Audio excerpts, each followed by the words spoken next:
On ne peut envisager la modernisation du Congo sans penser à la santé. Et le président de la République, qui place justement la santé au cœur de son action, a jugé utile de renforcer l'offre en la matière en construisant et en équipant les hôpitaux partout où cela s'impose. Eu égard aux besoins qu'exprime la ville de Brazzaville en infrastructures sanitaires, les bâtiments qui abritaient l'ancienne CNCS, donc la Caisse nationale de sécurité sociale, ont été réfectionnés puis équipés. On en a fait un hôpital du jour et il a fallu débourser pour cela 3,360 milliards de francs CFA. Aujourd'hui, les populations de Bas-Congo en particulier, celles de Brazzaville en général, pourront bénéficier donc d'un cadre adéquat pour des soins de santé primaires. Nous allons donc découvrir cet hôpital avec M. François-Serge Bouka, directeur. L'hôpital de base de Bas-Congo a hérité des locaux appartenant anciennement à la CNCS de Mpissa. Sur décision du chef de l'État, il a été décidé de transformer ce site en hôpital de base de Bas-Congo. Les travaux de réhabilitation avaient commencé en 2002 et ça s'est terminé en 2008. Puis il y a eu installation des équipements en 2008-2009 et moi-même j'ai été nommé en mai 2009. Et le chef de l'État a décidé d'inaugurer cet hôpital le 6 juillet 2010. Monsieur le ministre de la Santé a mis le personnel à disposition et aussitôt après l'inauguration par le chef de l'État, le lendemain matin, c'est-à-dire le mercredi 7, les malades ont commencé à venir se faire consulter. Et la petite difficulté qu'on a eue, c'est que le personnel affecté n'a pas eu le temps d'arriver d'abord parce qu'il fallait cesser à l'ancien poste avant d'arriver ici. Ensuite, ce même personnel n'a pas eu la possibilité d'être initié à la manipulation des équipements. Et bon, on a connu quelques perturbations, mais on a fini par démarrer. Vous êtes arrivés, vous avez dû vous rendre compte que le personnel y est, les malades également, et on est en train de travailler. Nous avons 142 agents à la date d'aujourd'hui. Il y a 8 médecins, il y a 13 assistants sanitaires, 21 infirmiers diplômés d'État, 24 agents techniques, 20 sages-femmes et du côté de l'administration, il y a je crois 16 agents. L'hôpital, une fois qu'il a ouvert ses portes, son activité ne doit plus jamais être interrompue. On travaille le jour, on travaille de jour comme de nuit dans un hôpital. Il nous faut dans chaque service et à chaque poste des équipes, 3 équipes au moins. Une équipe qui travaille le matin, une équipe dans l'après-midi et la 3e équipe travaille de nuit. Et le lendemain, l'équipe qui a travaillé de nuit doit se reposer. Ce qui veut dire en clair qu'il faut 4 équipes au moins dans chaque service. Nous avons 4 services administratifs, les services médico-techniques, nous en avons 3 et les services cliniques, nous en avons une douzaine. Les services cliniques, nous avons la médecine, la pédiatrie, la chirurgie, la gynéco-obstétrique, l'oral, l'ophtalmo, la stomato, la kinésithérapie et les urgences, l'anesthésie et l'animation également. Bon, à la date d'aujourd'hui, nous avons 2 médecins spécialistes. Nous avons en médecine, nous avons une dame, elle est cardiologue. Et en gynéco-obstétrique, nous avons également une dame, elle est gynécologue. Les autres sont des médecins spécialistes. L'équipe de médecins généralistes n'est pas encore complète. L'équipe de médecins spécialistes également ne l'est pas parce qu'il nous faut un chirurgien et un pédiatre. Ceux-là ne sont pas encore mis à disposition. Lorsque vous arrivez à l'hôpital de base de Bas-Congo, il y a quelque chose, il y a comme un contraste À première vue, on se dit, c'est tout petit, c'est une toute petite structure.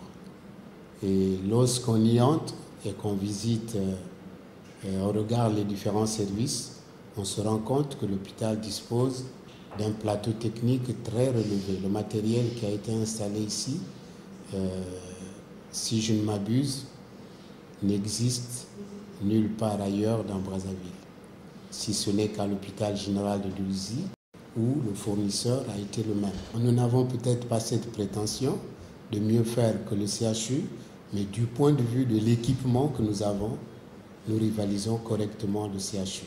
Sauf que, comme on l'a dit tantôt, au niveau des ressources humaines, il nous manque encore quelques spécialistes. Si par exemple, au niveau du laboratoire, nous pouvons disposer d'un biologiste, à la radio, on peut avoir un radiologue. Comme je l'ai dit tantôt, on ajoute à cela le chirurgien et le pédiatre qui manquent, qu'on nous ajoute un peu plus d'infirmiers, de médecins généralistes. Croyez-moi que nous serons capables de faire mieux que partout ailleurs. Au jour où l'hôpital a été inauguré, il y avait déjà 55 lits installés. Le mercredi dernier, c'est-à-dire le 7 juillet, nous avons reçu le reste des lits qu'on est en train d'installer. Donc aujourd'hui, dans certaines salles où il n'y avait rien le mardi dernier, le mardi 6 juillet, aujourd'hui on trouve des lits installés.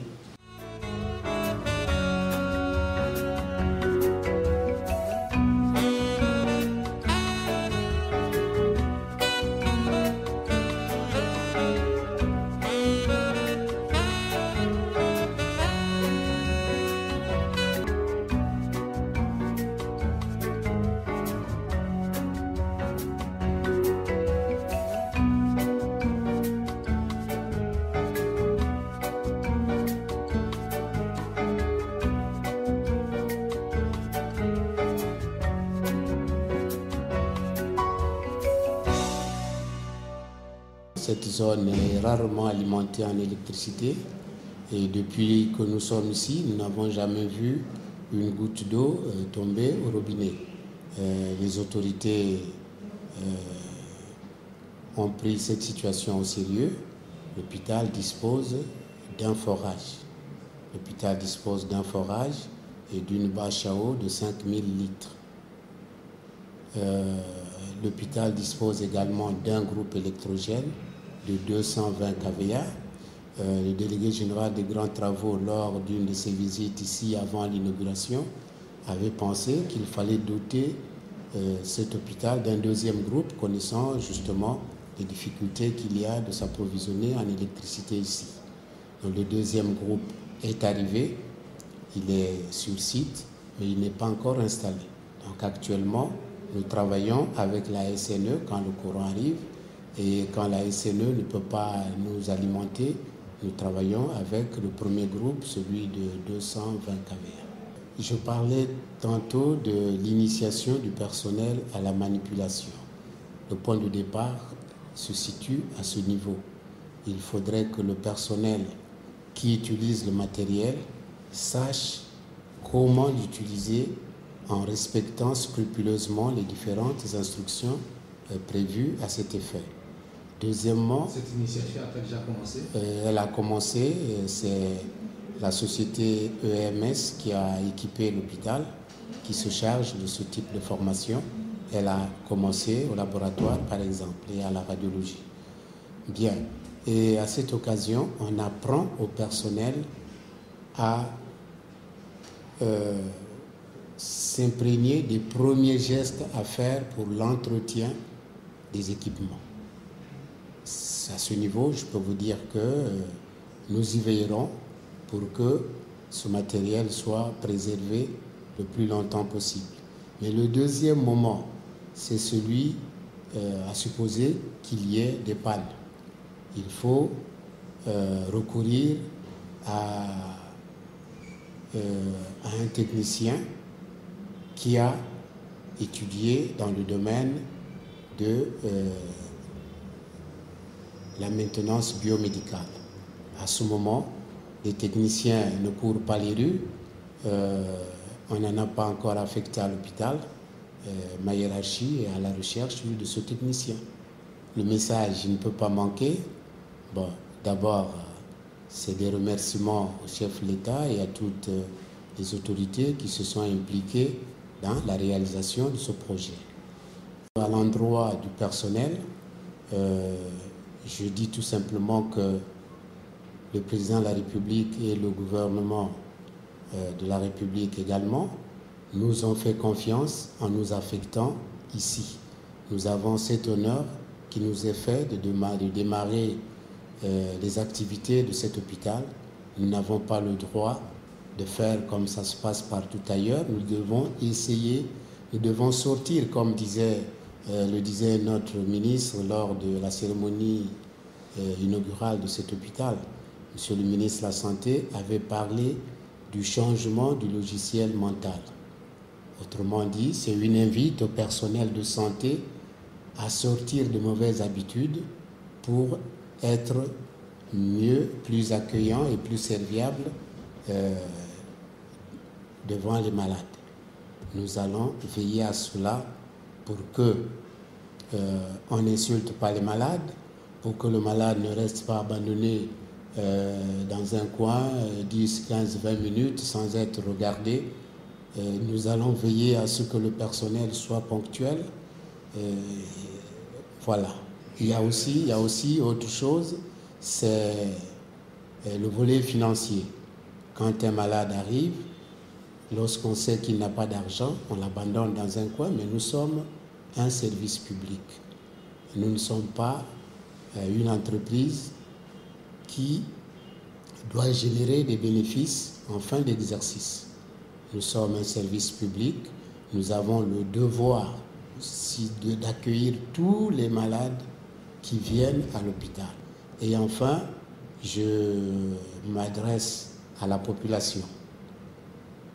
Les autorités nationales ont réhabilité et équipé cet hôpital pour satisfaire les besoins des populations en matière de santé. Donc c'est leur structure qu'ils viennent s'en approprier et nous serons là pour les aider à être soulagés des maux dont ils souffrent.